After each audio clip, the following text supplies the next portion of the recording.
Welcome back. Now, if you are new to the stock market, you might naturally have this question as to how you can start trading in the stock market. In order to start trading in the stock market, you will need to open a trading account with a stockbroker in your country.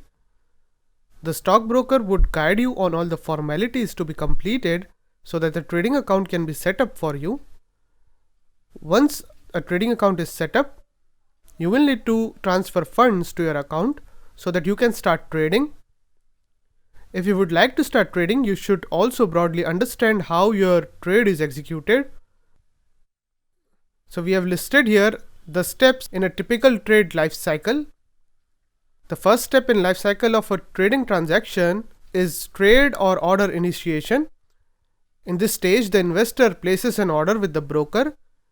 He decides on the price at which he will like to buy the security and the quantity, that is the number of shares or stocks he wants to buy.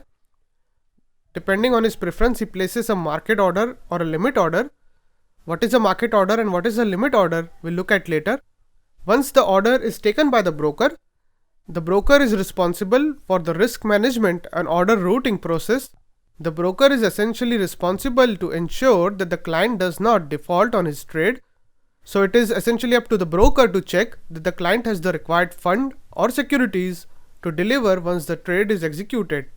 In order to manage this risk, the broker carries out checks with respect to funds or securities and sends the order to the exchange only on verifying that the client has the required funds or securities to honor his obligation. The broker accordingly blocks the required funds or securities so that the client cannot execute another trade using the same funds or securities. Once the broker passes on the order to the exchange, the order matching and trade execution process begins.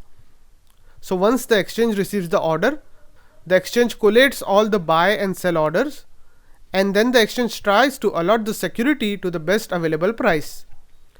Once a match is found, the trade is executed and the exchange sends the notification to the broker, who in turn informs the investor.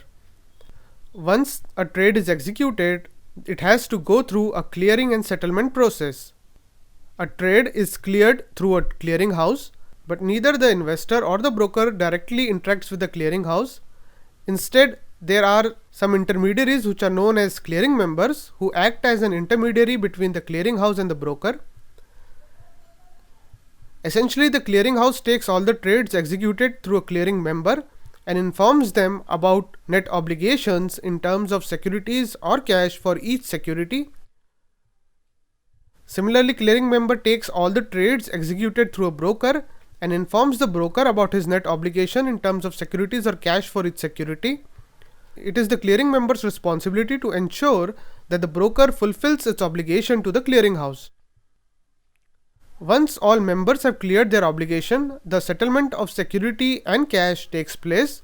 The buyer essentially gets the securities credited in their account, while the seller receives the cash settlement that is due to them. In the coming lectures, we'll see some basic concepts related to placing your orders with a broker. These are important if you are new to the area of stock investing, as you will invariably need to place your trading orders with a broker. So see you in the next lecture.